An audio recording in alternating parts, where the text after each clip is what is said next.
Hey guys, welcome back to another episode of Cooking with Taste. It's me, Sean Moore, and today we're making one of the most recognizable and beloved dishes in Indian cuisine, chicken tikka masala. Now, if you're not familiar with chicken tikka masala, it's actually a part of the curry family. Not Steph and Aisha, but just as good. It's very complex in flavor, rich in origin, and a great gateway into Indian and Pakistani cuisine. If you're new to my channel, take the time to like and subscribe. I offer insight into my favorite dishes, food styling, and much more. If you're interested to see what I'm cooking in between these episodes, then also follow me on Instagram. We got a lot to discuss today. Seriously. Okay guys, let's get started.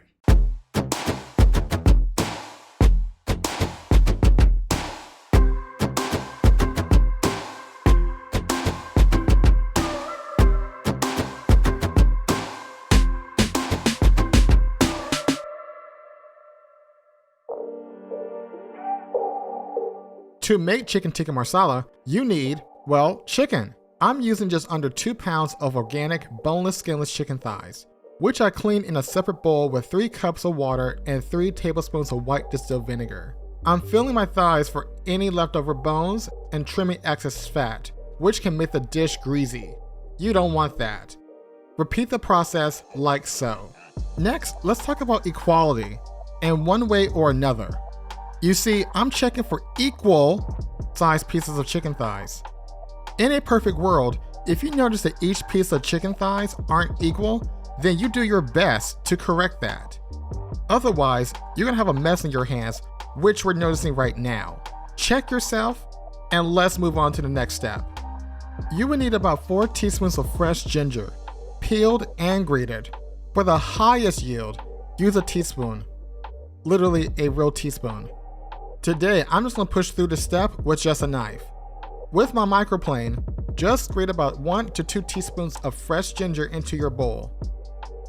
If you lack the patience like I do, then it's okay just to mince your ginger, like so. Next, you'll need some garlic, 2 cloves to be exact. Just remove the bottom end of the garlic, smash the clove, and the peel comes off smoothly. Use a garlic press to integrate your garlic into the mixture. Make sure that every piece is collected. To add an additional flavor profile, zest and juice 1 Meyer lemon. With clean hands, massage your chicken thighs and add an equal amount of kosher salt and black pepper, plus 2 teaspoons of cumin, 2 teaspoons of garlic powder, 1 teaspoon of paprika, 2 teaspoons of chili powder, 1/4 teaspoon of cayenne pepper, and 1.5 teaspoons of Garam Masala. Mix the spices by hand or with the spoon, and add 16 ounces of whole milk, but plain yogurt.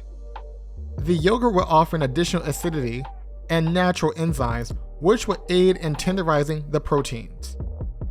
Toss your mixture until the chicken thighs are evenly coated in yogurt. Cover with plastic wrap and set aside in your refrigerator for about 2 hours minimum. While my chicken and marinade are learning to work together in peace in the refrigerator, let's prep some ingredients for the masala or the gravy.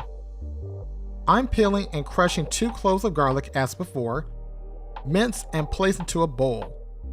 Do your best with the chopping, perfection is not required. Next, slice, then mince the remaining ginger, like so, and place that too into a bowl. Next, prepare your onion by removing the bottom and tip ends and slice down the middle.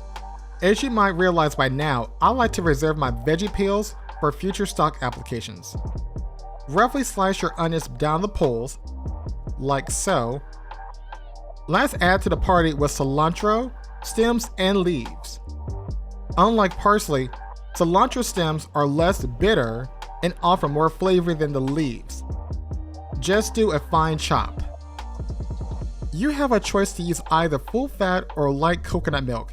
That's if you're vegan. Or you can just use the additional full fat yogurt from your container. Either way is tasty. Continue by opening a 15-ounce can of tomato sauce and set everything aside. Now we're at the fun part, the heat. Believe me, When things get heated, it can either go well or just downhill. Let's hope for the best. Set your heat to medium and add 2 tablespoons of virgin coconut oil to your pan. My chicken has been out of the fridge for about an hour, so let's try to sear it. On my gas range, it tends to heat evenly. But as you may notice, my chicken is definitely heating more intensely in the inner city area. A much different result from the outer corners. Many would agree that the meat is all the same on the inside. But ask, why does the chicken in the inner city get treated differently than its counterpart? My answer to that is, change the heating source. Okay, I'll back away from the jokes for a moment, but hopefully you understand the analogy. Your protein needs to cook for a total of 4 minutes per side. If your chicken isn't fully cooked at the 8-minute mark, then it's all fine. The browning is just the first step. May I remind you, work in batches for the best results. Add another tablespoon of olive oil to your pan and sweat your onions. Pour a half a cup of your homemade chicken or vegetable broth, scrape the fond off the pan, and introduce your garlic and ginger. Next, add your 1 teaspoon of Garam Masala, ground coriander, 1.5 teaspoons of paprika, 1.5 teaspoons of chili powder, half a teaspoon of ground cinnamon, and an optional sprinkling of red pepper flakes. At this point, we are blooming our spices. Many of these spices are fat soluble, so when exposed to heated oil, the flavors intensify, which enhances your dishes. Add another 1/4 cup of your broth as needed. Next, we have our cilantro stems, 1 teaspoon of tomato paste, and our 15-ounce can of tomato sauce, and our coconut milk. Again, you can substitute with plain yogurt if needed. Stir to combine, season with salt, and close the lid. Oops, I almost forgot the bay leaf. Bring the masala to a simmer and reintroduce your chicken. As I mentioned, this meal can be made vegan by subbing out the chicken for chickpeas, which honestly reduces many of these steps. Cover the lid and simmer for 20 minutes. Let's talk about rice. Judge me if you want.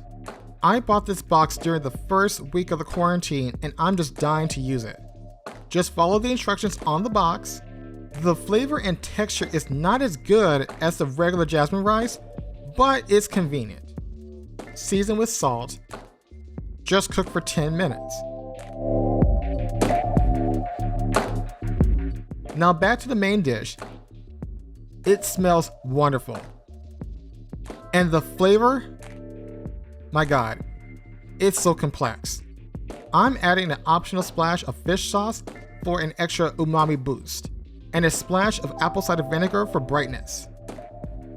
As you can imagine, this dish tastes f***ing delicious. Okay, let's plate up. Casually place 2 scoops of your jasmine rice onto a plate, which will act as a bed for our society. I mean chicken tikka. Remember to sprinkle our cilantro leaves for freshness. Layer your deeply spiced chicken tikka on top of your foundation, and spoon the gravy right on top. Place more cilantro leaves for presentation. For an added bonus, have a side of naan or roti bread handy. Flavors of different origins assemble together in harmony, which makes this meal dynamic and unique. This is the dream for our society. Different, but equally essential and respected. I wish you could smell the space right now. It's an intense perfume of flavor and hard work for this dish to come together. This is hands down my best dish on Cooking with Taste so far, and I hope I made you laugh, even though it might be kind of hard to do so at this time. At the end of the day, race does not limit our love, nor our respect. We will see the day where we feel equal in our world, which we help to build. Until then, continue to fight for liberty and justice. Thank you. Black Lives Matter.